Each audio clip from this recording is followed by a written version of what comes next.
What up, peeps?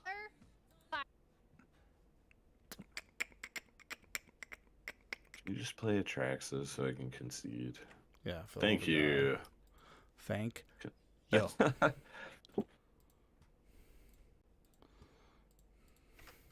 just gonna concede this match. I don't care about my ranking.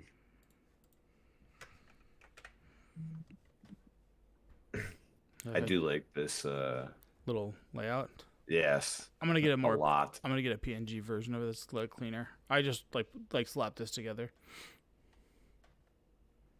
Oh, I just want to play man with her. I want playmats and sleeves with my logo on it. I like it so much. Yeah, dude, that's it. Zombies for life, man.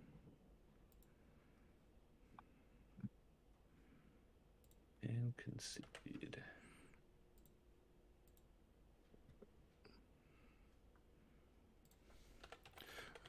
Twitter or X. God, X is such a shit name. I mean, the man doesn't have the greatest track record with naming things. Fair enough.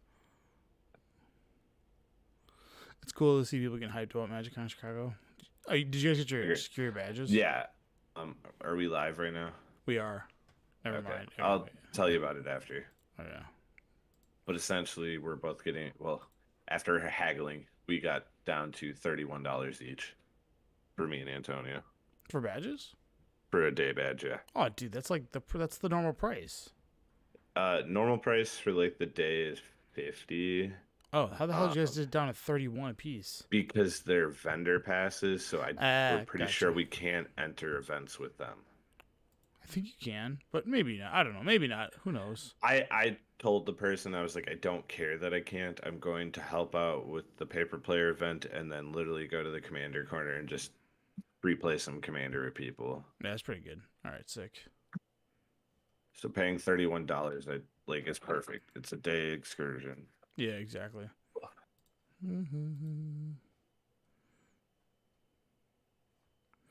All right, and I guess we will hit the la la la la la la la la theme song.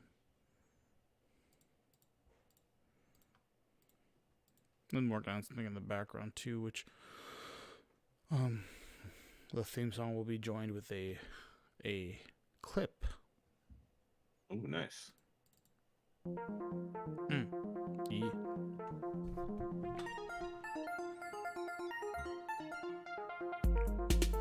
This is the theme song.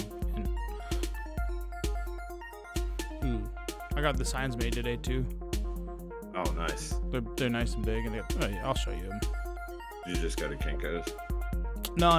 There's like a local place that does it. It's like $24 a sign. I was like, fucking perfect. Oh, nice.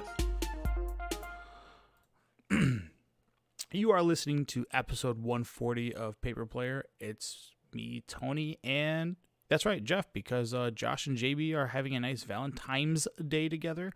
They decided to spend some time, and this episode's called Modern is Done For. And yes, I spelled for wrong because it's way out in the distance. But Jeff, how the hell are you?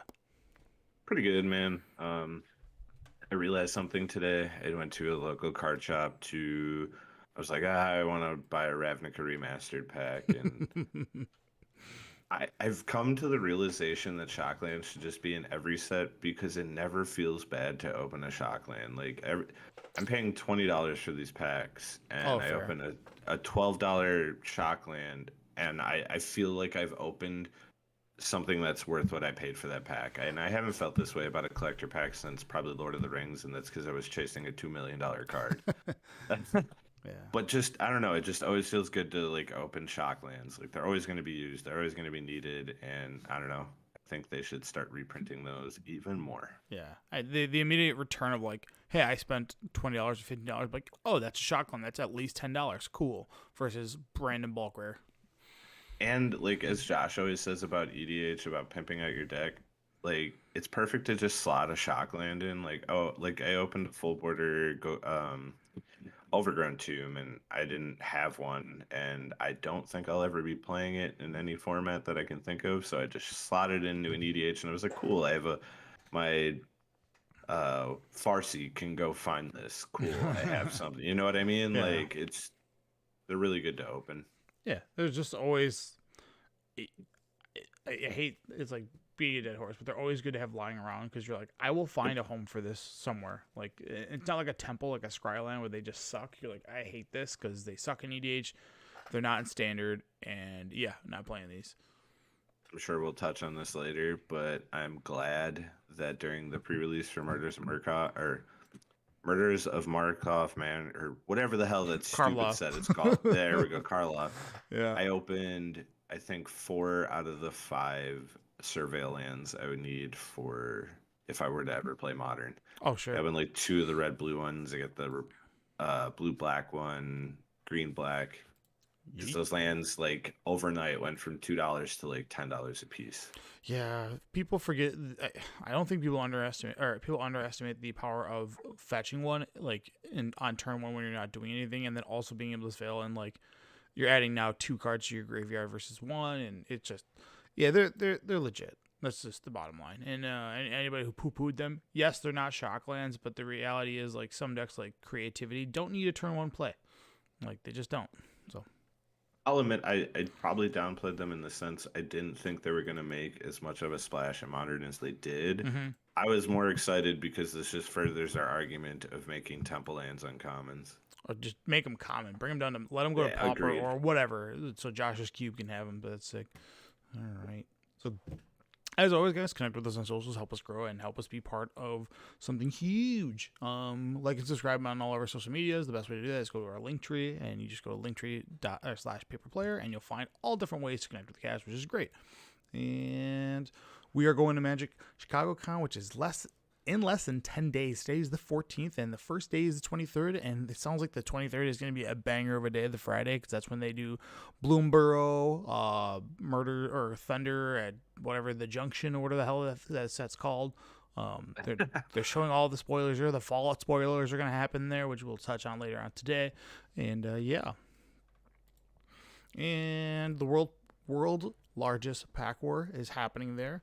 At Saturday at 3 p.m. So if you are interested in that, you'll be finding me walking around with a sign. And it's pretty easy to get in. It's just a little bit of money. And then you could be the 2024 World Champion Pack Worst, or however you would want to call that.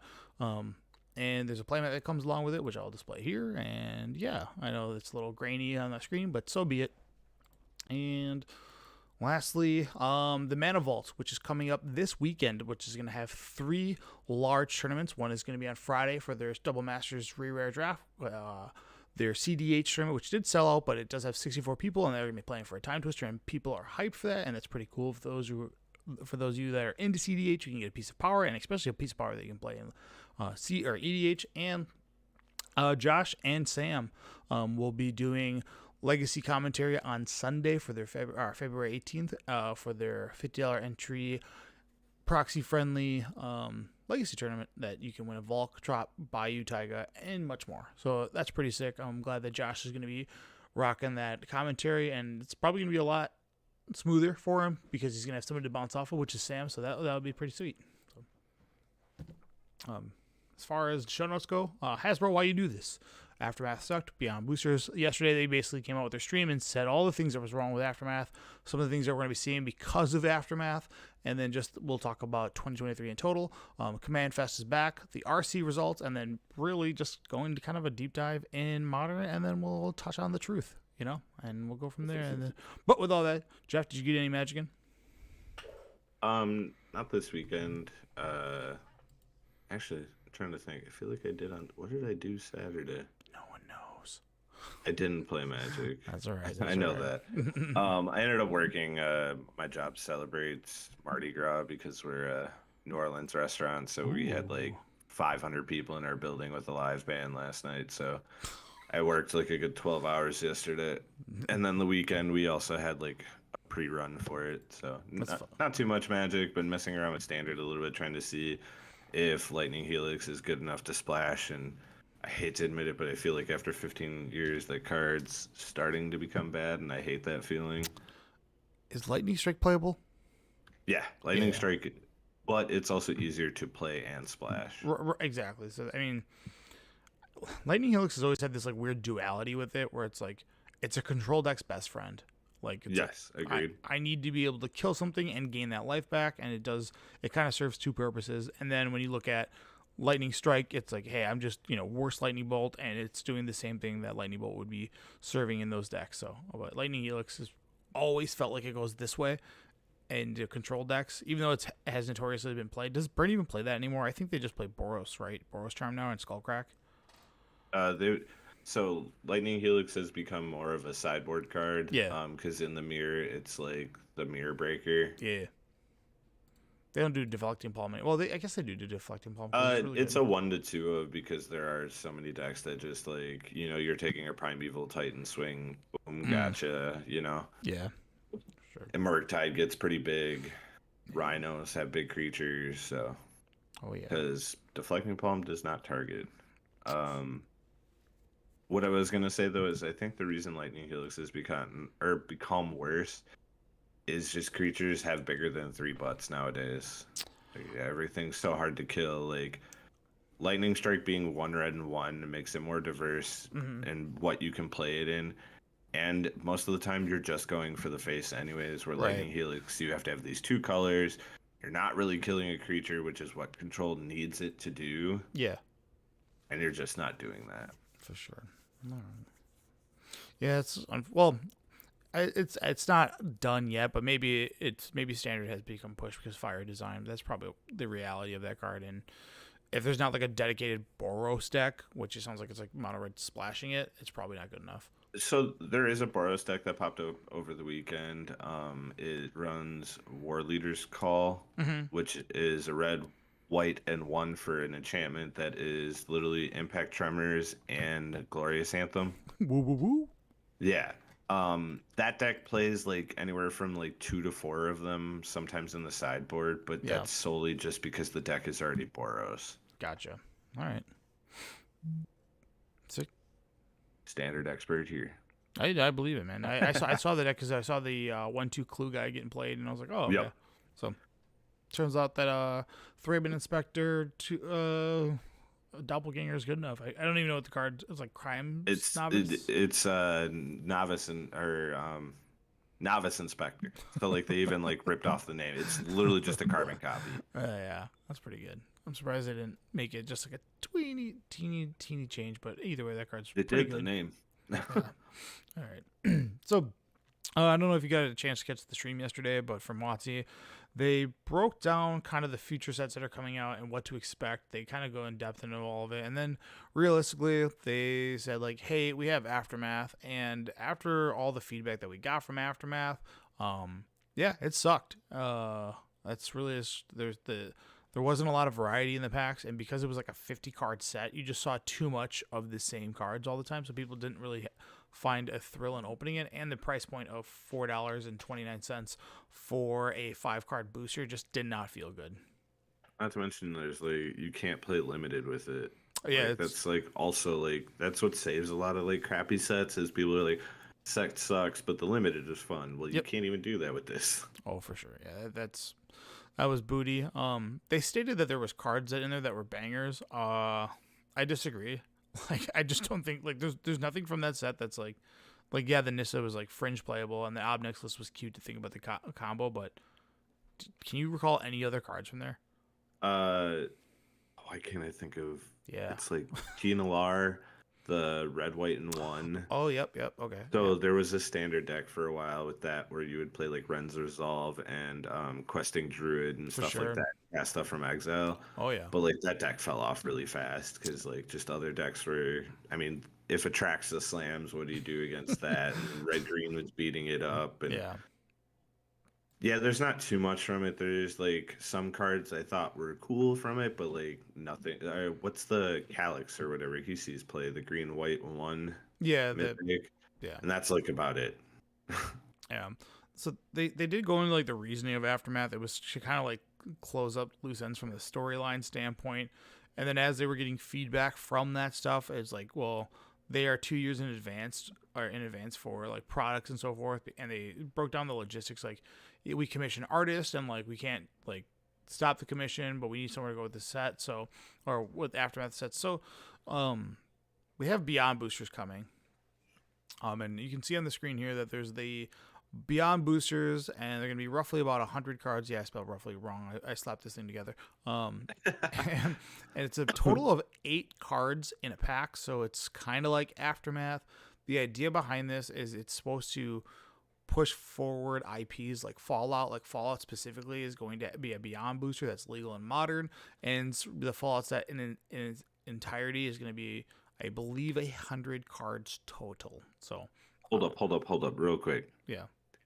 Is that going to include the reprint alt arts? Because then that means Wasteland goes to modern. So I don't know. That's a good question. I don't know if maybe that's what they call like booster fun, because in like a booster funds like Crashing Footfalls is not legal in standard, but yet it's in the booster fun slot. So that's going to be tough. It might have a different set symbol. I imagine this set's not going to be standard legal, and that's why it specifically says modern legal. Yeah, so I think when they make things just EDH legal,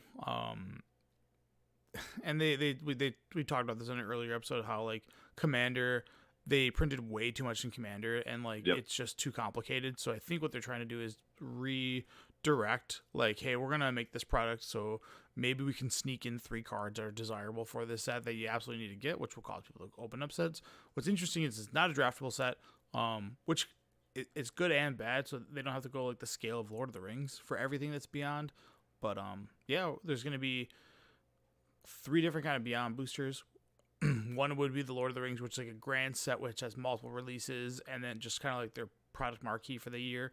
And then there's going to be the mid-size one, which is going to be modern legal, which they said is going to be like Fallout, and possibly they didn't release any other details, but I'm assuming like Final Fantasy is not going to be a fully fledged set. It's going to be like 100 cards.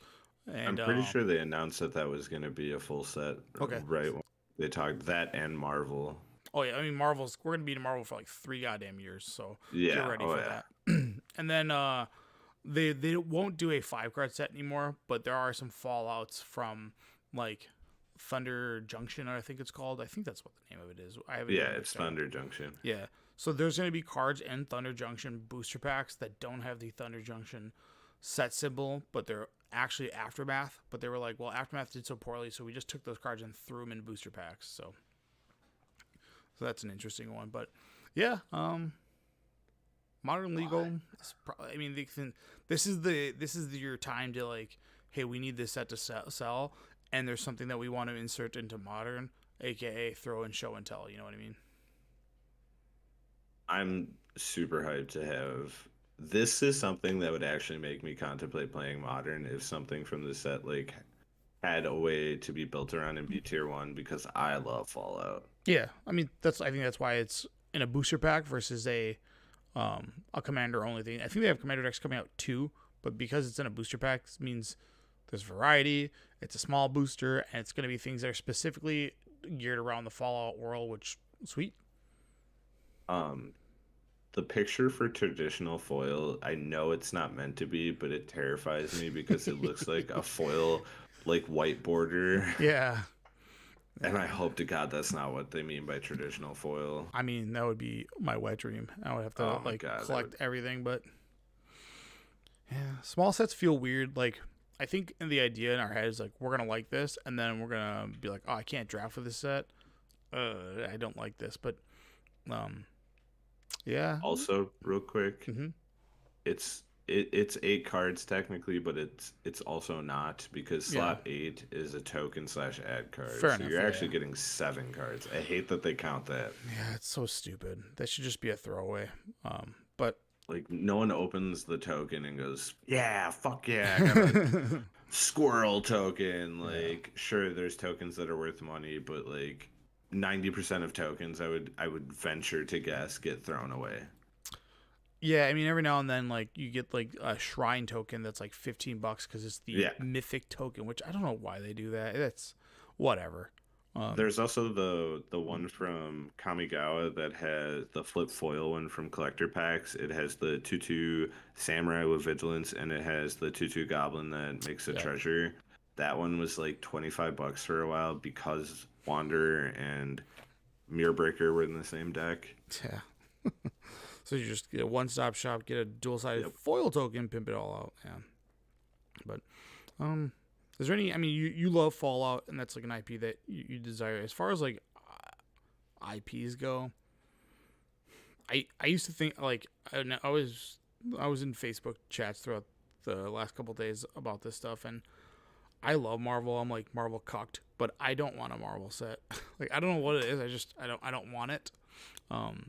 If you would have asked me that 4 years ago, I would have been like, yeah, but I don't know. I'm starting So to miss the magic pureness, if that makes sense.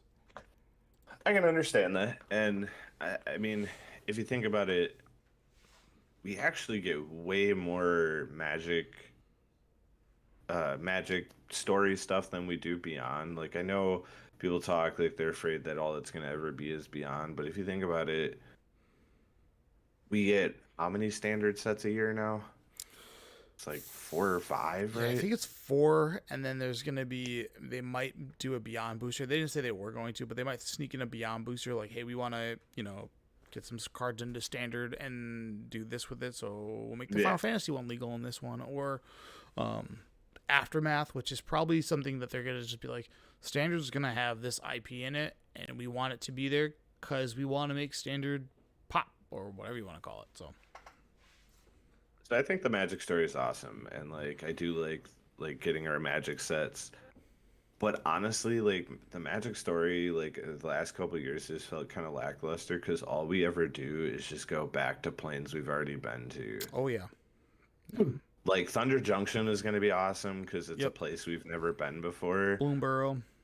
Yeah, like well, isn't no, that's the one with like the giant animals and stuff like that. Yeah, if you're a furry, that's the set for you. So that's furries, Beyond Boosters furry.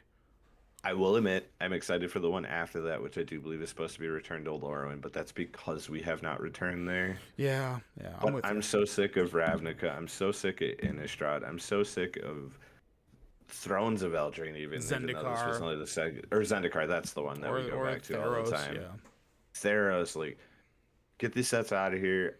I want to go new places. I want new characters. I'm sick of seeing the same character rehashed. yeah. I think And that's why I kind of understand why it's scary to have Beyond come in because then we're going to lose even more of Magic. sure. But as like a player, I'm 100% okay with it, and actually I'm glad they're doing it even with Marvel because it's going to draw in so many more players. Yeah, that's a big one. I mean, there are Marvel Granted, fanatics. most of those players will probably go towards Commander because that's what Magic does. But Hmm. if it means with, the Fallout one, I get 300 more, or let's say 150 more competitive people that play like 60 card formats. Yeah. That's 150 more people to play with. That's 150 more people to make a tournament bigger and make Oh more yeah. tournaments happen. Yep. And I think Marvel and Final Fantasy are going to draw in a lot of people. Dude, I mean, I think it's Final Fantasy specifically 7, which is like every person has a love story of Final Fantasy 7 from back when they were a kid from the 90s. Oh, It's got hell the yeah. nostalgic, and dude, I hope I also think 15 in there, I think will really draw people in because a lot of people played that game. yeah. So I think if they would if they do like a alt art version, it should just be the polygons from like the actual game. Like, Yes. that's what people would Oh, like. just screenshots. I'd be happy with just screenshots. One of whatever screenshot. Like, I don't need the animation, like the new style. I just want like that crappy polygon, just because it's. I mean, sell me nostalgia. If you're gonna sell me something, sell me that. Yeah, Oh man, just Sephiroth standing there like with his sword. He Yeah. has no facial expressions. just big eyes and just no mouth Yeah. because they just can't, and that crappy hair. Yeah, I would be all for it. But Who was your favorite Final Fantasy VII character?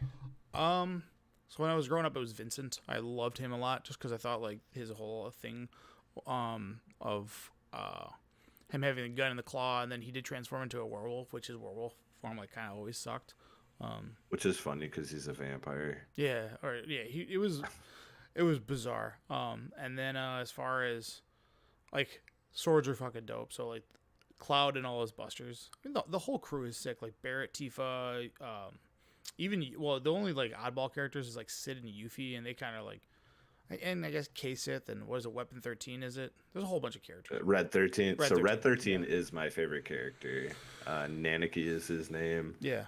And actually, Kate Sith was my second just because of like how random he was to be put in the story. Oh yeah. Like and then you find out he's just this big part of it, and he was like plotted to be there. Like I don't know, I liked him a lot. Yeah. I always looked at Sid as like the Japanese version of what they think Americans are like. Yeah. Well, Just like the blonde hair, blue eyed, smoked cigarettes, and flew a plane. yeah. So like when you get a little bit older, because at the time when I was like playing the game, one, I was terrible at it, and then two, the game in its entirety, it's like everything has kind of like a class to it.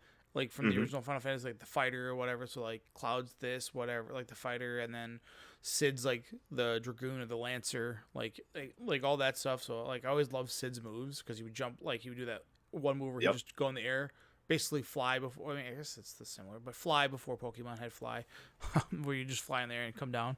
I always thought that was super dope. Like, oh dude, he's going in the air, he's gonna fucking kill this dude. You know those moves kind of sucked.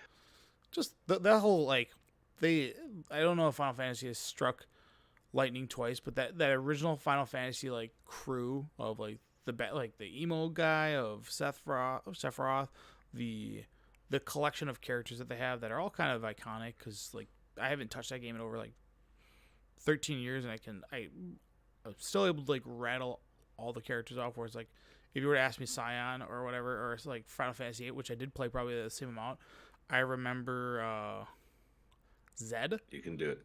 Zed. It was the Tifa character, Yeah. and then I can't remember. Is it Scion? I forget his name. Lion. Which one are you Lion. talking? Lion, the main character. I can't. He had the cool gun sword.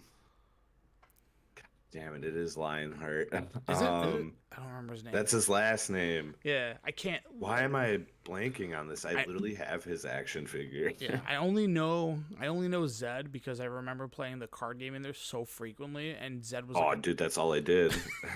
Zed was like the shit. I was like, why is he so much better than every fucking card I have? I think his name is Zed. That's the fighter. I don't know. Yeah, but the characters from that game are nowhere near as iconic, and same with 9. Like I remember 10 because of Titus and Waka because they were kind of memey, and then I didn't play from there. So,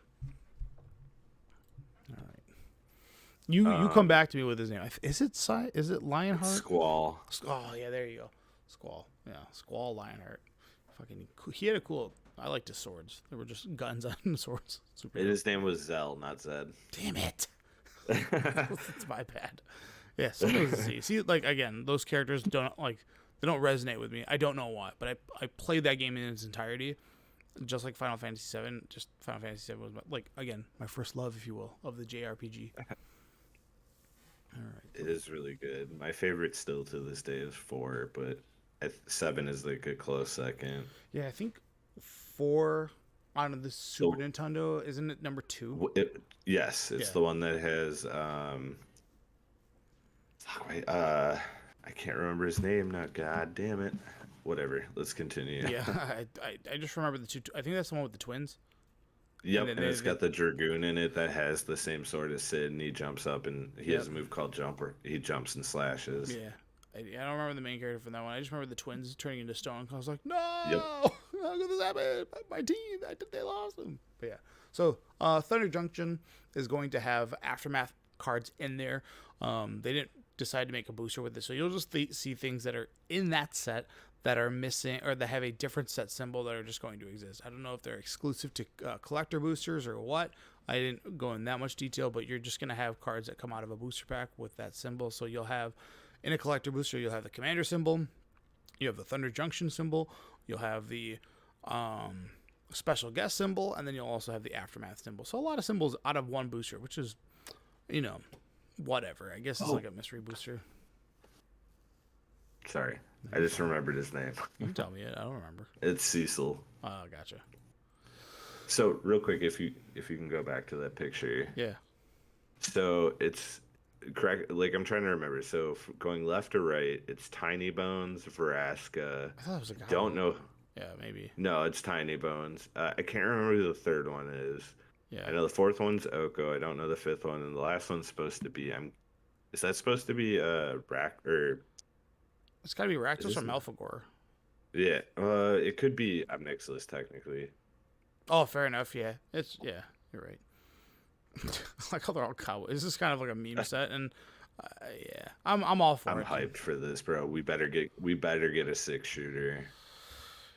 Yeah, I mean, there's got to be guns, right? We've already eliminated that. They don't need to be laser guns or at least They've teetered crossbows. on this so much. Yeah, Yeah, like sets where they should have had like machine guns.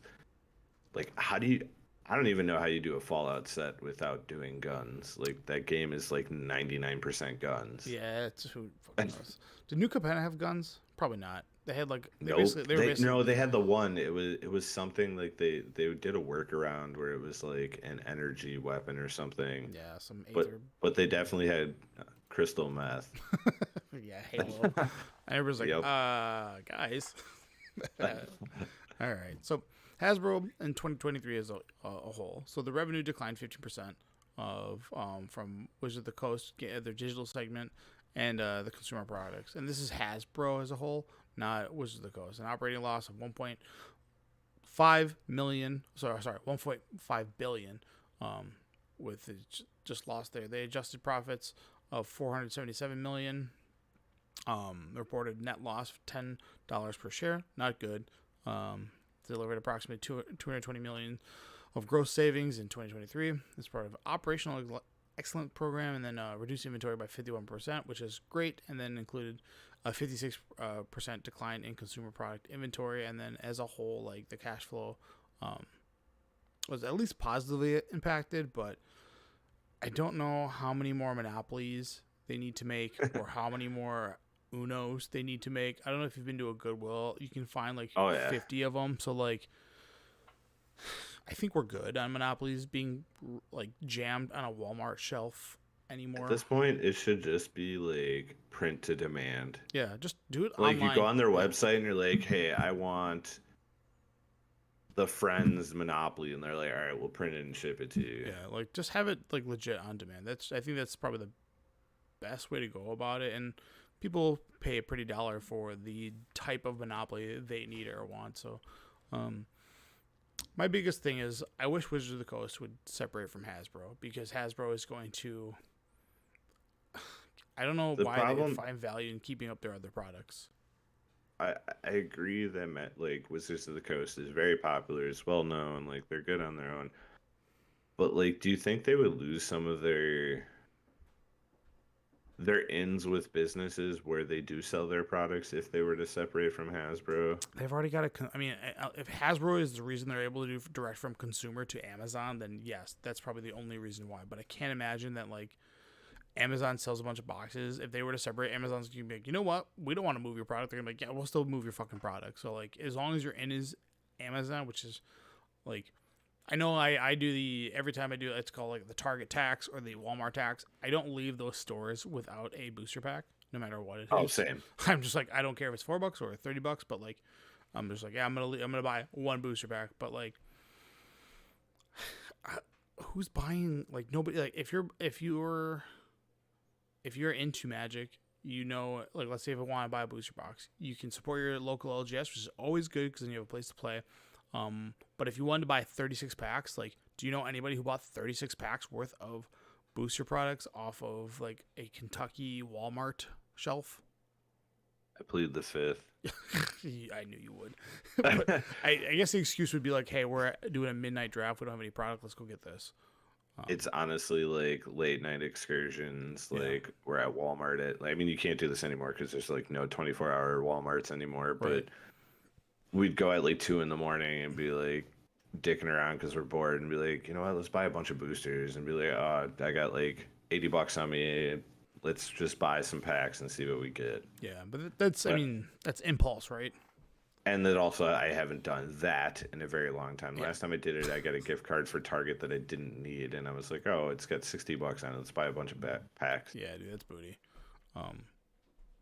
Yeah, I don't know. Like I buy my collector booster boxes off of Amazon because like you can get Murders of like Caldwell Manor for like 180 collector booster boxes, which is like Still too much. yeah, it is too much. And then like, but you can get from the store, it's like 300. You're like, all right, well, I like I can buy two of these basically for the price of one from your store. Like, I gotta go this way with it. But like as far as like a play booster, and those were even hiked up this time around too. I was like, damn, these are expensive. Like I haven't seen the price of play boosters yet in the store. How much are they in like 150. Target?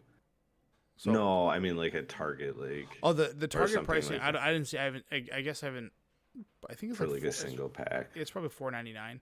So if you buy 36 packs worth, 50, 150, 150, it's about like 180 from as like a total from like a math standpoint, and that's not including tax. Whereas you buy it from a store, you save $30 by buying a booster box, and it's 150. But I don't know, man. Like I know we're like as far as like money goes for everybody. Like I miss the days where it's like in my head I could go to a store and the booster boxes be 100 or 110. Right. Yep. And now that they're like the bare minimum is like 150, it's like, damn. Like it just I bought a box of Murders pre-release weekend because I was like, all right, might as well get it. 36 packs, way more cards, and you do get hella uncommons and commons. Like I don't think there's a thing from the set that I didn't open far as that. Yeah. And I was like, I might as well just have this stuff for standard eventually. But man, you can buy. I think the value of this set, I was listening to a podcast where they talked about this because on Moto you can still cash in to like get, a full set. Yeah. And right now on Moto you can buy a complete set of Murders for $35. Yeah. Or sorry, it was either 35 or 40 because like online Leyline is like I think like $10, and then there's one other card that's like $5. Yeah. But for $35, you can get a complete set of Murders and Markov Yeah. or Karlov. Yeah, I know. It's no one's that's that video that they did last week where it's like it's a murder Markov. Like no, nobody knows. Who cares? It's all right. Just keep going. I thought that was such a like Karlov is not like everybody knows Soren Markov. Nobody knew like Karlov is fringe, but and they sound too much alike. Yeah. Just the pricing of like all that stuff is just it's different. Like I like the idea of being like here's $100, give me a booster box, and now it's like here's $150 plus tax. This doesn't feel as good. So, like most sets, like you can at least hope to get your money back. Yeah. It's almost impossible yeah, to get your money back in this set if you buy play boosters because even the most sought after Invisible Ink card, it might just be the non-foil version, but it's like $30. Yeah, It's the most expensive card in this set. So I'm okay with this.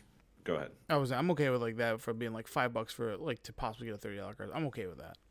Yes, but I'm saying if I'm spending $150 in a box, like, and my average return investment in that is going to be like $40, feels real bad. Yeah, I'm with you on that. That's just booty. There's really no getting around that. That just sucks. So. Manifest. Yeah, Command Fest returns.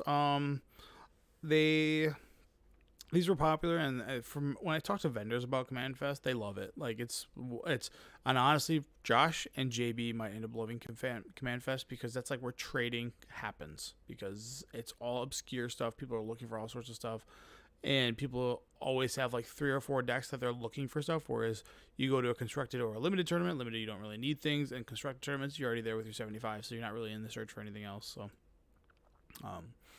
They have it in Dallas, Texas, San Francisco, and then they have them in Birmingham, England, and then Beijing, China, and then in May they have another one in Vancouver, and then Atlanta, Georgia, Tacoma, Washington, and then that's for June. And then as far as July goes, Southern California, I guess, and that's pretty much it. So there's nothing really too close to the Midwest. Maybe they'll note it a little bit later, but you do get a full art Reliquary Tower, which I think is kind of cool. I don't know if it's crazy, but Reliquary Tower used to be like one of those cool cards from a Lara block that was desired, and I mean it's still like $3. Reprinted. Yeah. It's been reprinted in another ground. Yeah, but at Command Fest, if you are a absolute lover of Commander, like these are the places to go. You get a ton of games because that's all that people are there to do. There's a lot of weird and obscure trading going on because again, nobody just has one deck. People have 7 decks, so they're looking for a ton of different stuff. So as far as like a vendor goes, when I talk to them, they're able to move and buy so much different product because people are looking for obscure things to pimp out their deck, make their deck unique in any way, and all sorts of stuff. The list goes on and on and on and on. So that's the place to trade foils. oh yeah, like that's where you ship them because Commander is kind of like the last home for them that's legal. So all right. So regional championship happened this last week, this last weekend I should say. And then I don't know if you watched any of the coverage, Jeff. I watched a little bit, not too crazy. I didn't go super in depth, but U.S. Regionals Championship, it was, Cascade, Core Toolbox, and more of that stuff. But as you can see, of the 3 tournaments that were large there, it was just like the breakout deck, which, it's the first time I've been wrong in a long time, or first time I've been wrong on this podcast ever, which involved these 2 cards. Leyline with the Guild Pack alongside Scion of Draco. It was cute. It's so I thought Scion didn't give it to everybody else. I thought it was just itself. Yep. And that's where my mistake was.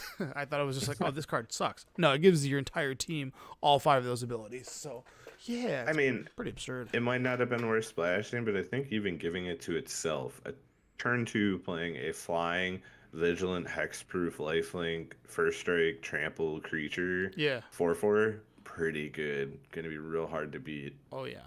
So yeah, this is the Splinter Twin, if you will, because you can throw this into any pile that you want. You just need to mulligan to a Leyline, and then if you have the Leyline, you have a turn 2 I'm coming in over, and because the Leyline basically makes your deck colorless, you can do all of that. And I don't think there's any other benefit that I've seen that is worth doing the Leyline aside from Draco. So if one is eliminated, they're both kind of go back to where they were. But some serious product spikes in cost of Leyline went through the roof for pricing, and then Scion of Draco, which I was texting you guys, was I have 4 of them or 5 of them in my collection that I have never taken out of their $2 sleeve that I bought them for. So that was kind of cool.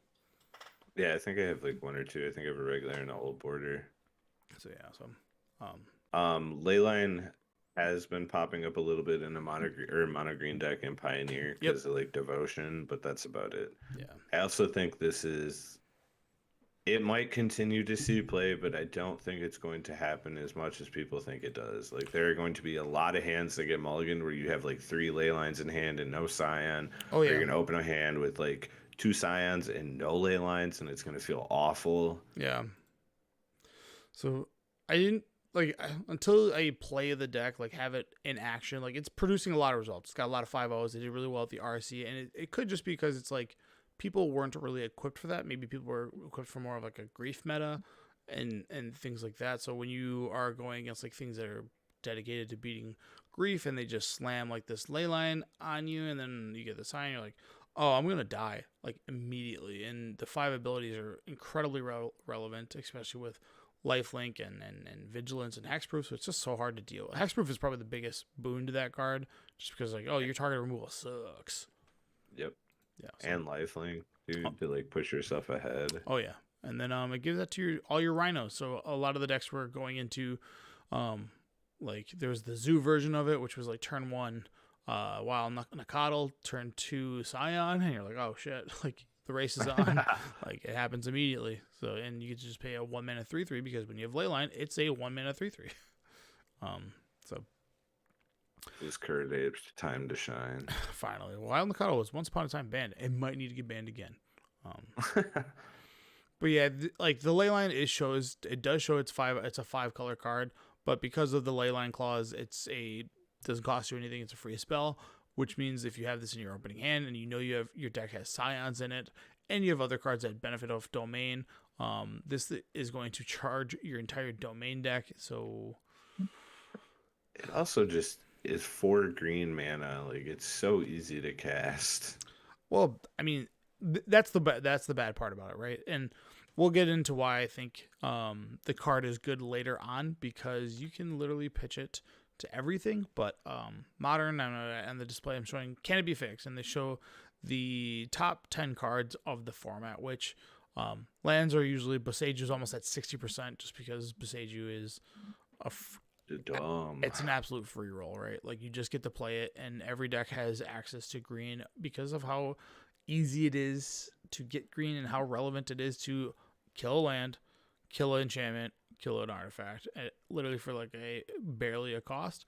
Subtlety out of the elemental cycle, that was the one that we laughed off the most. It has come to the forefront, and then Force of That's 'cause Negation. the best one got banned. Oh yeah, Fury got the boots, and then Force of Negation, and then Violent Outburst, which goes into a free spell of choice. So, yeah, that's lands is to be expected, but the fact that Subtlety has now moved all the way up from being like the laughable sideboard one to a complete main deck one, it's kind of nutty.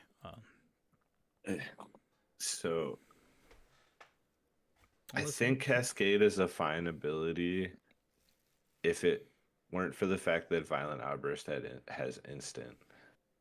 Being able to cast that on the end of your opponent's turn is really disgusting. Yeah. And I think that's what truly makes it unfair. I think Cascade would be a fine deck without, like, if you ban that card, I would be fine with all the Cascade decks. Yeah. What? If you had to play Ardent Plea instead. Oh, what's up? Yeah. Hey, no, the other problem is, like, being able to do it on the end of their turn lets you be able to keep up Force and Negation too. Yeah, you to keep it the Force Negation. They don't because of how the clause works. Yep, and the whole point of Force and Negation was to stop stupid stuff like that. So it's like not great. Yep.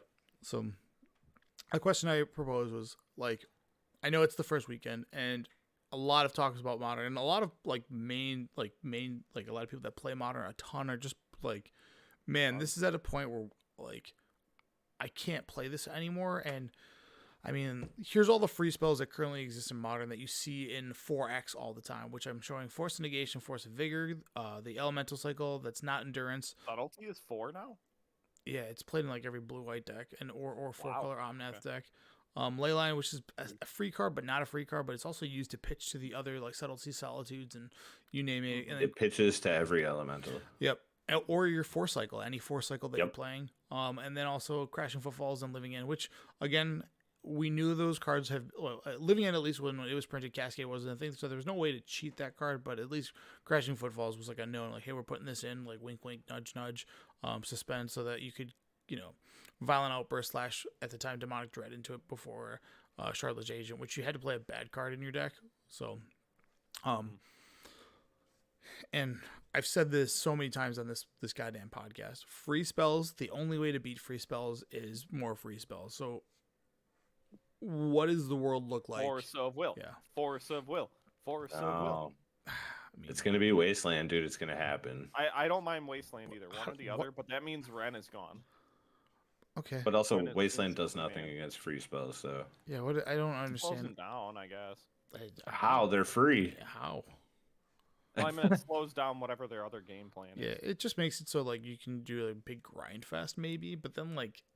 That's not a format I want to play. Well, I would play grind fest, assuming that, like, if you want to play grindy shit... play Life from the Loams and Wastelands. And... I mean, the deck would be like... It would be like red, terrible. green Ponza, right? You're playing 4 Wasteland, 4 Boseiju, and 4 Ren, and then, like, insert cards that win. It could unban Dark Depths. So No. more free spells and also discounted spells, meaning that things that are cheated completely, like Leyline Binding being a 6-mana card, it really costs 1 white. Murktide being a 7-mana card, it really costs 2. Scion being a 12-mana card, it really costs 2. Urza Saga is a free spell, and then also Pact Negation is a free spell. So just like Summoner's Pact. Summoner's Pact. All those cards, and I know Saga's not a spell technically, but like, bro, it produces. It is. It's a spell that they snuck that doesn't use the stack in that way, right? So you have that, and then lastly the catch-alls, which Leyline Binding, Prismatic Ending, and Boseiju. All those cards are going to get all the fringe and niche stuff, and then the One Ring, which is the best card engine, and also a Time Walk on one singular card. So like, I mean. It's so ridiculous. Yeah, so that's like basically what I showed you is the format. Like, you have to be playing those cards.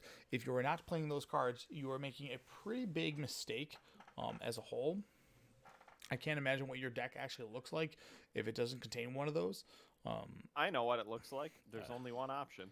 Is it the Yogg? Yawgmoth's Will Dex. It's got Grief Dog. Like, No, no. does it? Yeah, it does. It does not play Grief. 100% it plays Grief. No way. It plays I'm gonna- Grief. Which deck? It plays Cauldron. It plays Grief. It plays Cauldron, but that's not and free. Grist. Like, yeah, it definitely has. Well, Grief what in I'm there. saying is it doesn't play free cards. It plays it. Wait, it plays Grief. What are you talking about? And it also plays No, Force of it Vigor out of the sideboard. That it might. The have- Yogg decks? Yeah. Yeah. They most certainly play Grief. Yes, they 100% play Grief. When did they change that? They always have played Grief. Since the beginning of Grief. Yeah, it's one of their good engines, and they have a Reanimator style deck that I'm they can. staring at one right here. No Grief. Not a single Grief in this. Yeah, you're looking at like And a it's brand 4-person new. tournament. No, it's the Superstar MTGO preliminary. Okay. No Grief. No Grief. I'm telling This you, the should deck be. doesn't All right, play fair Grief. enough. Fair enough. I was wrong. That's- I'll take it. The deck's bad. All right. So It does play Force of Vigor in the side. Yeah. though. I'll give you Yeah. that. so as far as like Modern goes, and I know this is a hot topic on like Twitter and so forth, because people are just like, Modern is a fucking deadbeat format, meaning that we have what I'm displaying here, which is the catch-alls. We have the discounted and free spells, and just like free spells on top of free spells. And as we continue Magic's journey, if we go into Modern Horizons 3, what could they possibly print that could compete with this stuff that isn't a free spell or a discounted spell, right? You ready? More free spells. Free spells. Because Okay. it doesn't matter that it's going to be free spells. We could sit here and talk all day, but it's going to be free spells. Eldrazi I ones. honestly think Price of Progress is a card that would combat the format pretty well. Because like there is nothing but dual lands and tri-lands everywhere. That is fair. I mean, I can see that for sure. But is it just because of the high damage count that comes from it? Because like if, It's going to be like a 10-point swing like 90% of the time. I mean, you're under a crazy assumption that there's 5 lands in play. I mean, there's a Draco in play There will by the be. time, and then that 4 game All right, life. so- Yeah. On average, it'd probably be 6 damage for 2 mana then, because like 3 is what they need to cast their Cascade spell. Yeah, and then you're also talking Omnath that's gaining 4 life every time they play a fetch land, and then on turn cycle it's gaining 7. They have to have Omnath out first. That is true. Yep, I don't disagree with that. Maybe Press Progress could be the answer. That could be the halt. I'm not saying it's the nonsense. answer, but I definitely think it's a card that could help the format. It could help more aggressive decks Yeah. like low curve. And I just love red, so like I want burn to be like a thing again. I mean, the format does need something to keep everybody honest, right? And we don't Yes. have anybody. There's no police. It's just like, hey, are you doing something degenerate? Yeah, me too. Yeah, we're all doing something degenerate, whether it's a saga. I whether just it's don't want it to be Force Will because I get that Force Will polices combo decks, but combo decks also just run Force Will. Yeah, they do. I mean, that's always been the argument, right? They like it's force of force, but like legacies, they try I to. don't want that format. Yeah, well, I mean, I don't know. The reason it works for Legacy is like the plethora of cards. Like there's so many things to like go against Force Will. Where Modern, like yes, it's a big format, but you had Force Will, like they're missing out on so much. Yeah, I mean, the and I don't know if this is entirely true anymore, but like when you would play Force Will in Legacy and you would go against a quote unquote fair deck, like you were supposed to board out your Force Wills Yeah. because it was card disadvantage, and that's how it should be. Where it's like guys playing grindy Jund deck, Force Will is going to be horrendous here. I cannot play that because if they're a Thoughtseize deck on top of me playing Force Will, like I'm just going to start the game off at like 3 cards in hand with 1 land in play. How often were you taking them out though? Because I feel like Legacy is just Modern with more free spells. So if I was playing now that I have now it's Beanstalk decks, you never take them out because you draw cards off of them. But before Yes. the Beanstalk variant, it was like I am a Swords of Plowshares like blue X deck. Like I'm going to be taking out Force Wills when I go against like junk or something along those lines because I need to be I can't be 2 for 1ing myself because Again, it's the classic. I'm not gonna 2-for-1 myself when Yeah. you're not getting insane value out of yeah it. like Yeah. I need to stop your Doomsday. I need to stop your Doomsday plus like days. I need to be able to progress my board state while keeping up something to stop what you're doing so I can put pressure on you. Whereas if it's like fair match versus fair match, where I get to pretend to be a draw go guy where I'm like, yeah, draw go, and they're like, all right, turn 1 changeling guy. You're like, sweet, Swords of Plowshares it, you know. And like I don't Yeah. want to be force willing your changeling because it sets me so far behind. So there's I mean the list goes on for like that kind of stuff. It's nowhere near as true because of Beanstalk is like the standard now, because now your Force Wheels draw you cards. You're like, I'll never take these out. So, but it was a thing. So, when I'm looking at Modern, I know why people. I mean, realistically, you could keep some free spells, but you'd have to either eliminate the free spells or the catch-alls, which we're talking Prismatic Ending, Leyline Binding, and 100% Boseiju. Like, Boseiju's got to get out of that format. Sage Like, is so good. Yeah, it doesn't allow, like, those three cards I just listed off, Prismatic Ending, Binding, and Boseiju, says, like, cards that are punishing to the format, which if you're playing 5-color nonsense, I could play a Blood Moon on you, or I could play a Spreading Seas that could hurt your mana base. Like, all that stuff is completely ousted from the format. And then your niche stuff, which is like, remember, like Lantern Control, like you just have answers for that stuff main deck, and it comes at a cost of literally nothing. Like, you're just like, yeah, it's a freebie, so I get to, you know, when you play against Lantern Control and your deck had Path to Exile, you're like, shit, I have a card that's ineffective at this matchup, and game one I have to make a quick concession because I understand how time works, and if I don't concede to this guy when I'm clearly losing after like 5-minute mark, I won't be able to come back for game 2 or 3. Correct. So you have to make those decisions where it's like, now I think you're like, people mess up on that all the time. all the time. always. And they're like, I'll just, and they're like, top deck, Path, not again. It was so funny in old school. Obviously, this is not exactly what you're talking about, but in old school Legacy, when I'd play lands, which was like the ultimate grindy deck, because you know you won with Mind Slavering and hitting for 2 every turn. Yeah. And that was about it. People would just not understand that they were locked out, and they were like, well, I might draw a card that'll matter. And it's like, dude, I'm taking your turn. Every turn you will do nothing. Yeah, I will cast every card you have. Like, quit and go to game 2. Yeah. That or like a Teferi emblem. Anything. Just, like, Dude, this you game's just over, aren't but getting out. like, By the way, they're never going to ban their One Ring. that's fair. I mean, then if It's that's too iconic. I mean, for that's people to wanna get That involved in and it. what IP is going to want their namesake card to Ban. be in your card game and no one can play it? okay. Well, then, In all the formats, it's technically Yeah. allowed. so if we cut the One Ring, like, and this is like, you have to really do a deep dive and be like, hey, we want Modern to not have the catch-alls. We want them to not have Leyline Binding, Prismatic Ending, Boseiju, just the things that are kind of free-ish. You've already gotten rid of like Fury, so and that was like you're beat up on your tribal decks. So if you were to get rid of the catch-alls and people had to start dedicating removal spells, I mean, I guess the question is Path to Exile acceptable, or Let's say Path comes back, baby. well, no, or you just nobody plays it and we just push farther, right? You just go I like, guess like creatures that get more value. Every What if time. they printed Swords to Plowshares in the Modern? I mean, it's Swords of Plowshares and Leyline Binding are identical right now. They do the exact same thing, and in fact, the Leyline Binding is arguably better because it hits Amulet of Vigors and Leyline of the Guild Pact. yeah, and other, you know, and so forth. And yes, you can destroy it with it, but it's you're playing a Yogg. I can stop you from having your the Cauldron. Like, I can stop you from doing that stuff. Like, Swords of Plowshares is super effective, but like, what deck wants it?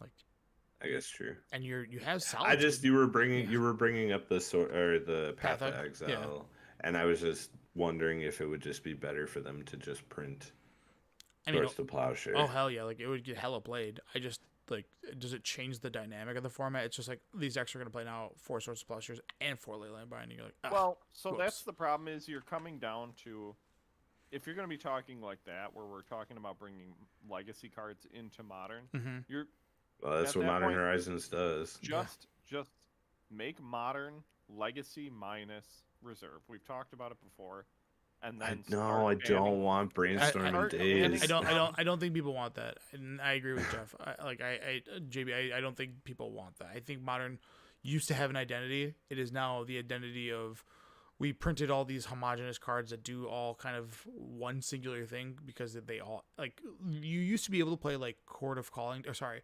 Heliod combo, because there was like, oh, my deck has Path to Exile, and your Heliod is technically an enchantment until you reach this stupid devotion. So I get punished for doing this. Now you're like, I have Prismatic Ending, I have Leyline Binding, like I don't give a shit. Like I don't care what you're doing.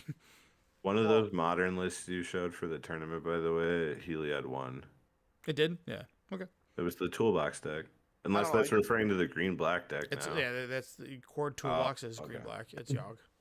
Unless it's a hardcore cleanup where they start really banning a ton of cards, I don't see Modern getting to what you guys want it to be, what it used to be. Yeah. It's just not going to happen anymore. Oh, it's never going to. And like, that's the problem. The existence of free spells has ruined that forever. Well, yeah, because, again, it's Legacy Light. Most of these spells are played, well, not most, but a lot of these spells are played in Legacy. Yeah. And I get that. The only reason I don't like the whole like everything but the reserve list is I don't want to go to a Modern tournament and have to deal with Brainstorm Days again in another format. Sure. Like, I mean, it's just awful. But that's not because the cards are good, because they are. They're just annoying. A lot of people just don't know how to brainstorm. Yeah. Yeah, that's fair. Well, that means free wins for you. That's fine. Yeah, I guess. Or watching someone dirtle for like 20 minutes because they have 2 brainstorms. I guess I just wouldn't want to see Death Shadow all day, right? Because it would just be Yes, Death, that it would be too. Death Shadow.dex until something got banned to Death Shadow, and they're like, I was about what to is say, and that's where you come in and you say, all right, here's what we're doing to Modern. We're making it into this thing, and we are going to do aggressive banning just like we did for Pioneer to try and fix the format. All right. I mean, that's where I see, like, you know, you're going to see degenerate decks and broken things pop up. It's going to be like Ren Wasteland decks all day long. It's going to be, you know, Death Shadow, like you said, because it's like you have a million free spells and no one's ever getting through. yeah. And then they start banning things and they clean up the format a little bit to kind of formulate it. Yeah. But you still get a lot of those toys like Swords to Plowshare or you know, Hymn to Turok. Like, imagine if you could play him in Modern. Would it even see play? I don't. I'm on the team of it doesn't do shit. Like, I don't think it's. You're telling me, well, I guess if you're talking about a Modern where everything's in, I guess it would be a little different. But like, I would totally love to in Modern be able to grief and then him somebody turn 2 and just have like no. Aren't you basically doing that by griefing, bringing it back, and then casting Thoughtseize because that's what the deck does? Yeah, it's kind of the That's same 3 thing. cards versus grief, bring back grief, him to Turok. They're down to like 1 card. Is it? I still think it's almost better to cast Thoughtseize because you get to pick the card. Yeah, you can even lead off with Thoughtseize. Like, there's so many times you're gonna him and they're gonna discard 2 lands and then they're still gonna just bash you. Yeah, I don't know. I don't know if it's got a home. That's really what it comes down to. And him could be good against the Cascade But you know what I'm decks. saying is like there's I there's get it, weird like old opening up cards the like format. that. There's weird old cards like that people can play with. You know, But who that's knows, the- maybe a Doomsday deck will pop up. Sure. Like That's the point of Modern Horizons, though, is to bring cards that aren't in the format into the format. They've done it already. yeah, but everyone's complaining about it. So do we No, want? we're complaining about the free spells. I just Well, it's I want the complaint is Modern is lacking a positive identity, and the current identity is just like, well, you need to play a swath of free spells because you have to play free spells, and like if you were to go back, you know, every time that there's a major banning, right, and there are cards that still haven't come off the ban list since the inception, like Dread Return. Why is that not off the ban list? It's a free spell. It's always been punishing. Why is Hogak banned? It's a free spell. It's got Convoke and Dredge. It's literally just a legit free spell. So we cannot have these things that are like, here's the benchmark, because like this card was broken, and why it was ahead of its time, it's because it was an absolute free spell, and we wanted the identity to make sure that you could, you know, turn 4 was the idea, right? We're way past turn 4. The games are over in like turn 3 or turn 2. Yes, you're not dead by then, but you're kind of dead when they turn 2 Scion, turn 3 Rhinos, right? Like you're kind of dead. Like you're not really getting out. You didn't have the answer. Here's your 1 turn clock. Good luck. Like, God, that's so wild to me. Yes. so like it would a community. The question would be, what do we want a Modern to be? If it's Legacy Light, then let's go that direction. But I don't think I want that. So I don't mind the force cycle. I think that is a perfectly fine like style of free spell for the format. I do think they need to stop this whole making green and blue like really good and the rest trash. Because like I'm really sick of red getting like you get to make a 2/1 that dies at end of turn. Like, why are you so afraid of giving me a permanent 2/1 when blue is literally countering an entire spell or green is killing 2 permanents? Well, I mean, you have your red spell. I mean, your Fury got banned, so that's gone. But you have your Ragavan still. But That's so still, what I'm around. getting to is the force cycle is I'm fine with because it can only be cast on your opponent's turn and it's not a creature. I think the problem with the elementals, especially the ones that have flash, is it's a creature. So when you do hard cast it, you have something to stick around. Yeah. There's ways to cheat creatures. Oh, yeah. Hence scam exists. Yep. And they can be cast on any turn, especially when they have flash. So like, stop with the free creatures. Like, yeah, I mean, we're officially away from like Modern Horizons 1. The card that like I'm thinking that has the most impact for MH1 is Renin 6. Like, and I think like even that. Really? You don't think it's Hogak? Oh, that's banned, right? So like, what's you're saying that's still in Modern? Yeah, okay, and like crashing, so what you would see from Modern Horizons 1 that's significant, I guess, Crashing Footfalls, which is arguably like, hey, this is a problem. But if you get rid of Crashing Footfalls, all those decks just become Living Index, and now we're in that world. And then like Renin 6 is something, and I'm sure I'm missing other things, but like Force. Yep. And the force, the 2 forces, and then like when you look up MH2. So much of the key mark cards were mythics, and what drove that set, which was the Grief Cycle plus the fetch lands. And like while that set was in print, they were like, we're never banning these cards because they are what push product. Whereas, you could pick off, if Crashing Footfalls were to get banned today, nobody's burned. Nobody's like, God damn it. Like, I think that card is still like only like $2 or $3. Yeah, I mean, Modern Horizons 1 was a massively open set because Renin 6 was the chase card that you absolutely needed to have. And that's just not the case. And MH3, which it's going to be Eldrazi themed, so like are you ready for a free Eldrazi? Yeah, and like I have to imagine there were cards that were designed to go after grief, subtlety, and solitude, right? Like, what does that world look like? Do they make a 0 mana artifact that says like if you didn't pay mana, like for any spell or whatever? Yeah, or just doesn't that already exist? They have Lavinia, which is 2 mana, which is a creature, which falls susceptible, and it's only for non-creature spells. And it's only if you don't have the land count. Right? Yeah, it's really bizarre. It is if you pay 0. There's an artifact. I think it might cost 1. It's like Void Mirror or something like that. I know what you're talking about. It's if no colored mana was spent to cast the spell, counter it. Oh yeah, Void Mirror. Yeah, you're right. Yeah. Okay. I mean, still doesn't stop Leyline Binding. Nope. Even if you were to spend 0 mana, right, and have this card, like, you still have Boseiju that interacts with the stack in a stupid way because channel, so it doesn't actually, you can't really counter it. And you have give me Stifle. Let's go. No. What does Stifle even do? Yeah. Stops the ETB, a Leyline Binding. Stops the Boseiju channel. Okay. All right. Fair enough. And then what does it do for the rest of your deck? Stops any ETB for all the stuff that beats the hell out of you. Your opponent goes like turn 1 young. Guess young what? Wolf, it doesn't shit. Stop Scion, and it doesn't. Cascade. It doesn't stop Leyline. Okay. Well, I mean, we have Trick Binder. Yeah, it does. You would they played on turn 0. Oh, not Guild Pact. He's out of the binding. Yeah. Oh yeah. I meant it doesn't stop most Scion. of these cards on this list. Assuming that you're on the play. And you went Sure. turn 1 fetch land, and it didn't do anything. Yes, I understand. I'm just saying that Stifle does exist, and it is an option that they could bring in. All right. It's not perfect, but it is something. That would be. We'll admit that is why Tidebinder sees a bunch of play. Mm-hmm. Yeah, because the threshold. Yeah, we'll see what MH3 has. Let's go. Has Stifle would be a nice one, but people would be so bent out of shape about like. This like fetch war. Lands getting. Oh, it's so good. It's perfect. Oh fuck! I can't fetch. I would splash blue and I would splash blue abilities. and burn to play Stifle. It'd be a way to slow down the format for sure. Yeah, I'd love it. It'd be great. Maybe it's good enough. I know. I think that's a better answer than putting Force of Will. Sure. Yeah, I don't know. Costs mana. It's way better. All right. I like it to Are a we gonna degree. get a free stifle? Oh my god, please no. If you didn't go get your Eldrazi temples, like, Rifles yet? Go get them. no, you go get that too. If you didn't go get your Eldrazi temples, like the clock's ticking, man, because we're a week away from like them maybe sneaking a spoiler and be like, oh, here's a Reality Smasher, but this one costs 2 mana and it's uncounterable. And if you have domain for whatever, you get this, and then also it has an ETB that like says like your opponent can't cast this many spells or whatever. And when you do all that, guess what? It comes on turn 2 and it's a 5/5.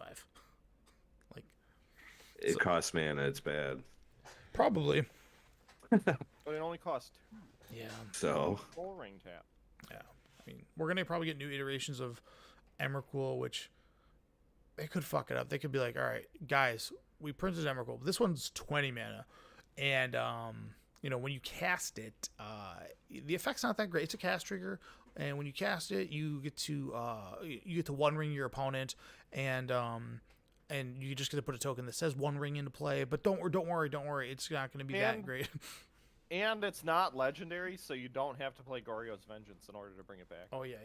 There you go. That's what they'll do. You forgot. It has to be non-legendary. These stupid shuffle triggers. Yeah. All right. I don't know. I if think there's- we're gonna get a free Thought Knot. Okay. I'm trying to think of like what Eldrazi spell. What did Thought Knots here even do? I wasn't around for it. It Vendilion clicked. Yeah. Except to exile the spell. Except- Yeah. It was. Yeah, It was, and- until it dies. And then they you didn't can get to when it dies you get to draw the card. yeah. You get to draw additional. Yeah. So that was always a fun one. But it was a 2 mana. Essentially, it was a 2 mana 4/4. mana. Well, no, but because you would play Temple or Temple. Oh yeah, yeah. Ayabugan, and you're like, yeah, turn 2 4/4, and everybody's like, oh, this. steal the card that matters out of your Yeah, hand. and you're like, the primary card at the time was like Bolt, and everybody's like, oh shit, this sucks. And like pathing it didn't feel great either. So, yeah, all right. And Reality Playing Smash. Flame Flash back then. See, Truth hurts. yeah. So I posted this to yesterday, and man, did people get mad. I loved it. Yeah. So, on the screen right now, I posted a Anything thing. that talks about Commander, people are gonna get mad. People just cared about the CDH. People that were like pretty chill about the Commander. The CDH people were like, we're not fake competitive. I'm like, yes, you are. So it's Vintage equals Slabs card. Legacy is the new Vintage. Modern's the new Legacy. Pioneer's the new Modern. Standard's the new Extended.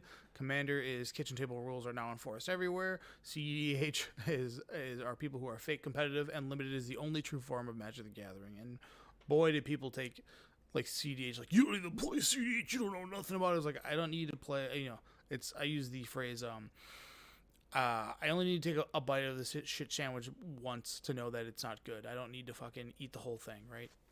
So, I mean, you can enjoy it if you want. You just have to understand that. it's fake competitive. I was about to say, the real competitive is one-on-one because there isn't a bunch of randomness involved in 2 other players being at the table. Yeah. Because it adds so much chaos into what's happening.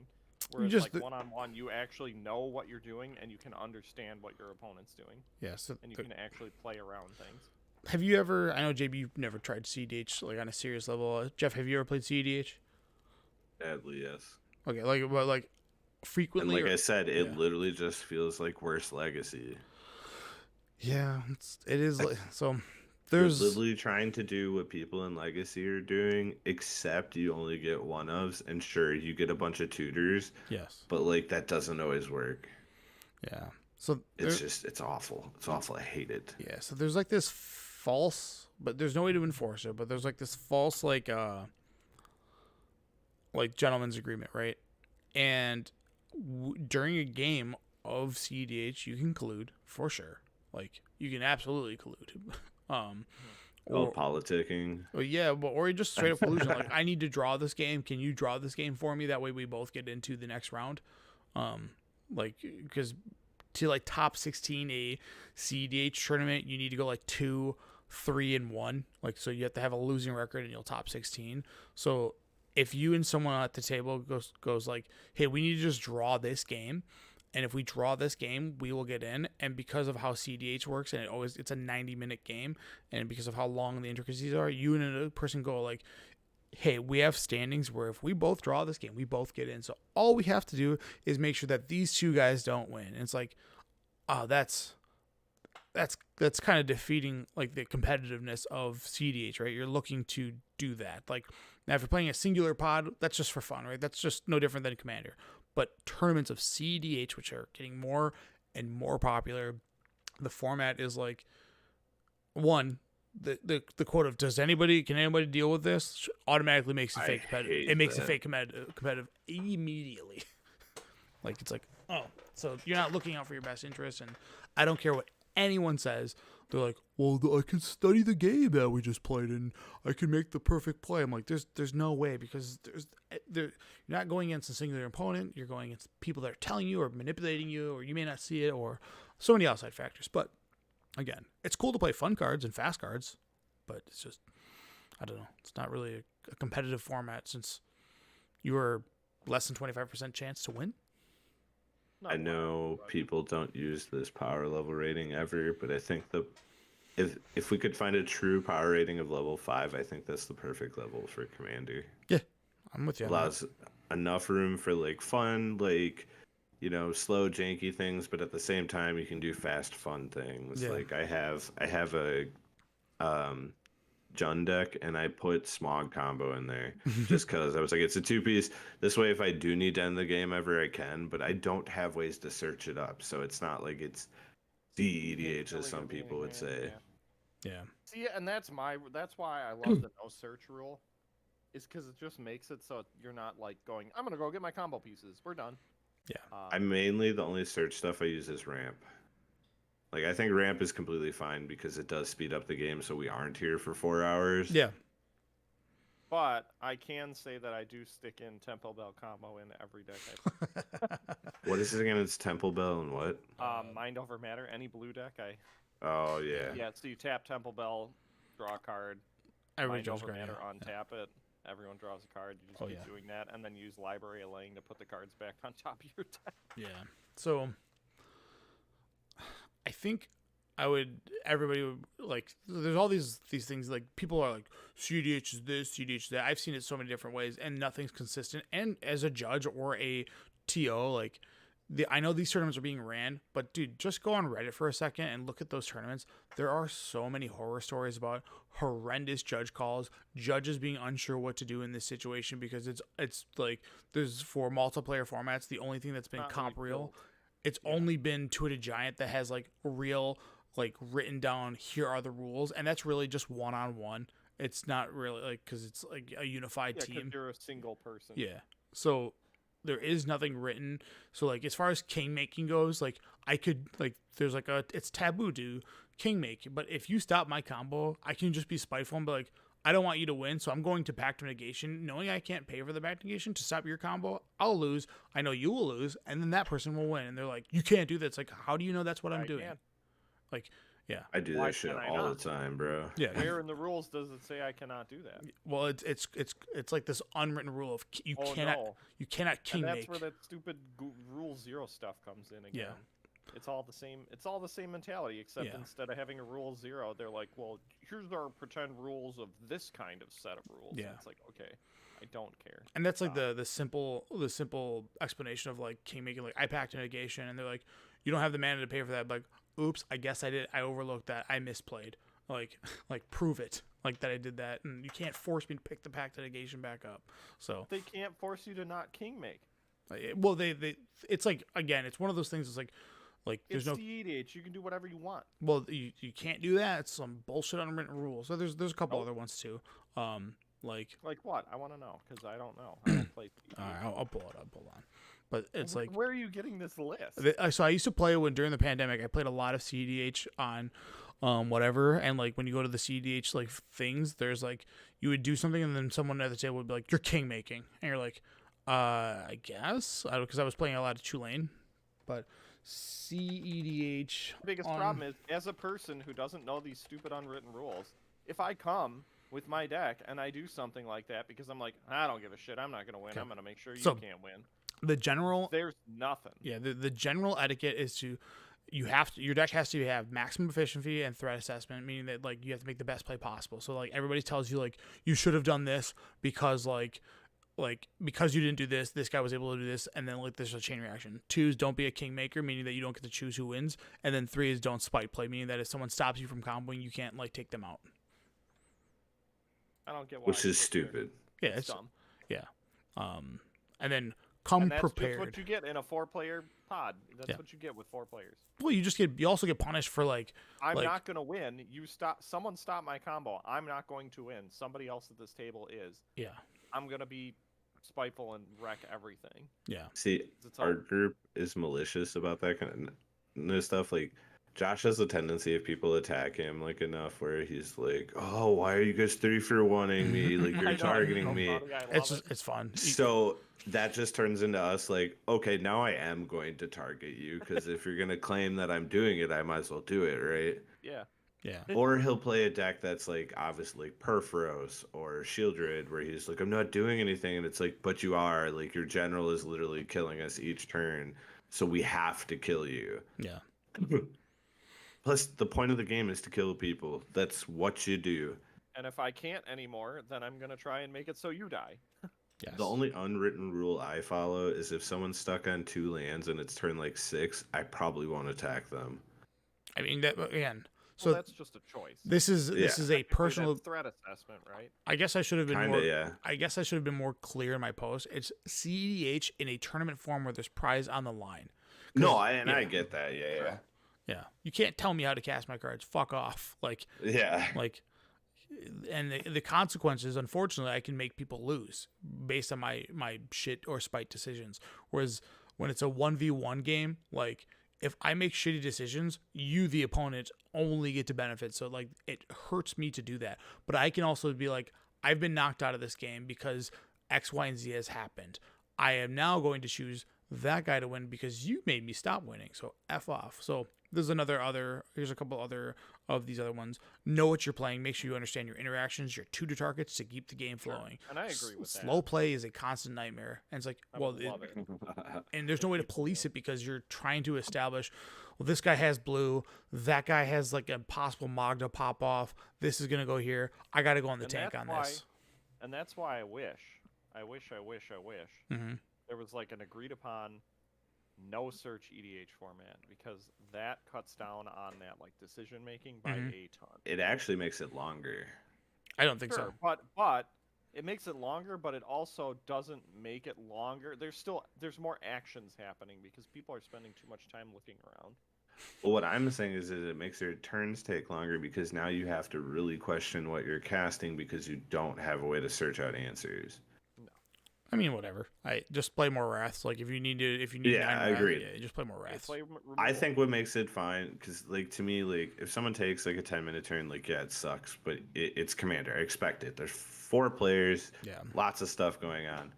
Have your phone on you, man. Yeah. That's all I guess do. that's Is also I just the all only right. reason Guess why I'm I gonna play scroll when I'm Facebook. drinking. That's about it. Yeah. It's like Huh? if I'm not drinking, I'm not playing Commander. Yeah, it's Oh, that's fair. so again, like I said, Commander.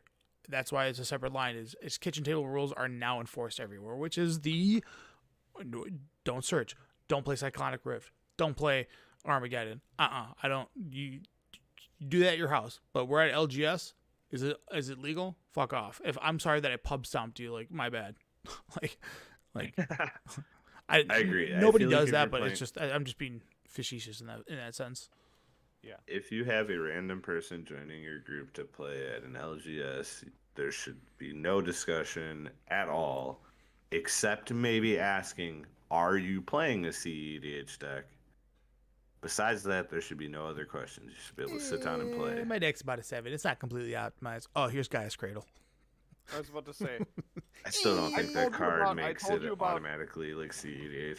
I told you about that guy at The Gen Con, right? Yeah. Super sweaty. Yes. How sweaty are you? Yeah. And then he sits down and he plays whatever that stupid Nekasar or whatever. I Yeah. don't know. The one where whenever your opponents draw, they lose a life. Oh, Yeah, yeah. he played like Wheels Nekasar. Yeah. Just going wild. Fucking and playing CEDH all these deck. Crazy decks. And Yeah, like more cards, power and to I'm you. sitting there with my Angels deck going like, here's an Angel that's a 2/2. Yeah. But CEDH has gotten to the point where it's like it is constructed in a way it's like, hey, you're playing Godo. you need to have like these 97 cards, and your 2 cards that are your flex picks better be of these 10 cards, because if they're not, you're not optimized. You're hurting the table. You're making this thing like where now it's like shut up. Just everybody shut the fuck up. If you want to be a bad player and have a bad deck going into a tournament that's super competitive, you can do that. I paid to get in just like you did, right? I can take Merfolk to Modern. Yeah. I've played Burn for years, man. I've done it for years. Yeah, In Legacy, yeah. But to instill these or impose like these fucking nonsense rules, like don't be a kingmaker, and like, dude, the table will be like, you're just kingmaking, you can't do that, and the guy that you're kinging or like making the winner or whatever. Now you're making me want to put one of these together just to go do that. Oh, dude, it's rough. Like I'm telling you, like people.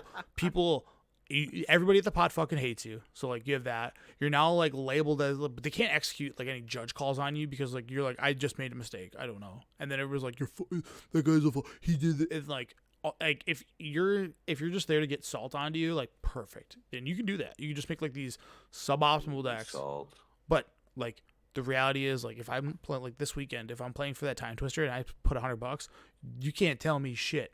I can put whatever I want in my deck, and if I ruin the pod because I have this wackadoo card that you didn't see coming and that's not optimized and it cost you the fucking win and I didn't win either because I played this, don't fucking berate me. Just like live with your stupid choices. Play CDH as a fake competitive format. 25%. No, you have 25% chance to win walking. Less. Because if you're in the 1 slot, you're heavily favored. If you're in the 4 slot, you're like way worse.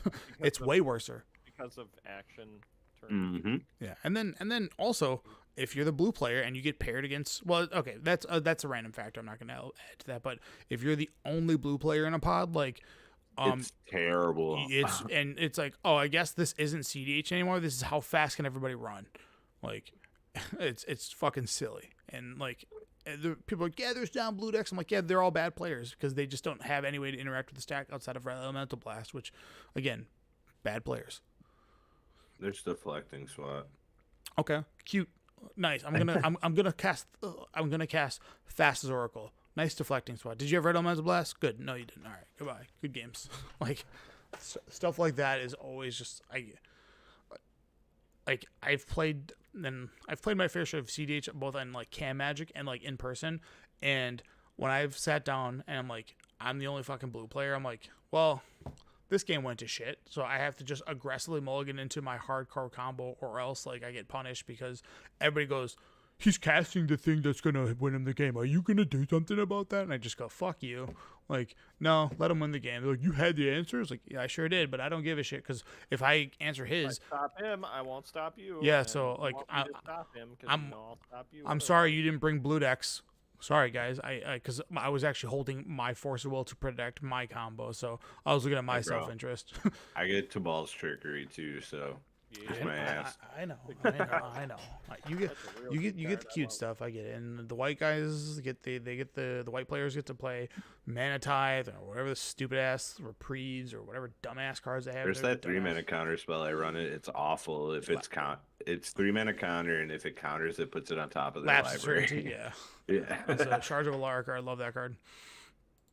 But yeah, so that's where I am on that. And, yep. Continues to be dumb. Well, it's just fake competitive. Stop. Stupid things. Like you're in a nebulous of randomness, and like if people pay to play it in the tournament, you can't tell them what to do, because if you wanted to have the best maximum result, if the guy across from you is your only opponent and he plays dumb decisions, you're the only one that reaps the rewards, not the other two players. Yeah, if your opponent is playing curses, sometimes you just get your free win, and you go, yep. Yep. That guy Ancient Grudge my Soul Ring, and now that's costing me the game. Well, maybe don't play Soul Ring, dum-dum. Yeah, right. I know. Dude, that's what I'm gonna do. I'm gonna go there. I'm gonna pay $100. It's hard. And then I'm gonna put in my card that I really like. It's called Ring Out. It's one of those playtest cards that says, if your opponent casts the first Soul Ring cast, you can go find this in your deck and cast it for free, and it just counters target Soul Ring. Fucking Card's not legal. What? It is in my mind. Yeah. Yeah. Also, the One Ring is like the gross. The automatic, like, again for CDH, like you have to play a One Ring. It's an auto include in every single deck. So if you're not being Optimus, anyways, all right. Hey JB, do you run Divine Visitation in your Angels deck? I do. I do. open the full art anime version if you want it. Probably. I might already have it. I gotta look. What was I gonna say? Dude, I'm just gonna run a bunch of cards that are like, what is Divine The world's Grace? Is that the name of it? The card that makes it so you can't lose and they can't win? Angel's Grace? Angel's Grace. Yeah, I'm gonna run a bunch of Angel Grace cards. Just walk in there and be There like, is a bunch actually. sorry, bud. Yeah. You aren't winning this turn. No one's winning. I don't care if you're comboing with Just pack word logistics. I don't care if you're comboing We are with starting Texas at Oracle, you're not winning. All right. I'll lead off with this last video. We'll play this and then we can get the hell out of here.